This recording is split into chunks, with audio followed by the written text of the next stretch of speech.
तर हिंदी सक्तीवरून जे काही राजकारण तापलेलं आहे आणि त्यामध्ये शंड जे आहे असा उल्लेख विधानसभेतल्या सदस्यांचा संदीप देशपांडेंनी केला, त्या संदर्भातल्या टॉप 9 बातम्या पाहूया। विधानसभेत शंड लोक बसलेत। विधिमंडळाच्या कार्यक्रमात मराठी बोर्ड नसल्यानं मनसेच्या संदीप देशपांडे यांचं वादग्रस्त वक्तव्य।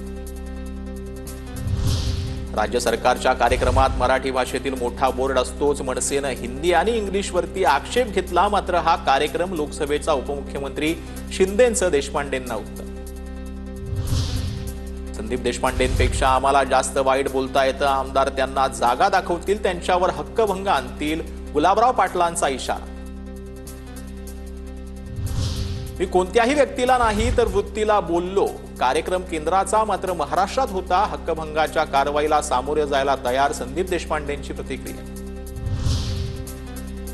संदीप देशपांडेंनी तुरुंगात जाण्याची तयारी ठेवावी, प्रताप सरनाईकांचा इशारा। तर विधान भवनात कधी निवडून आले तर त्यांना समजेल, नीलम गोरेंची टीका।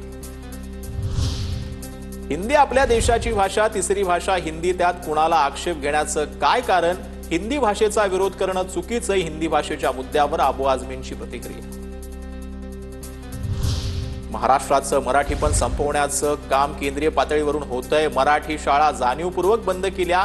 हेमंत दिवटे, समीर चौगुलेंच्या भूमिकेचं स्वागत। पहिलीपासून हिंदी भाषेच्या मुद्द्यावरून संजय राऊतांचा भाजपवर निशाणा।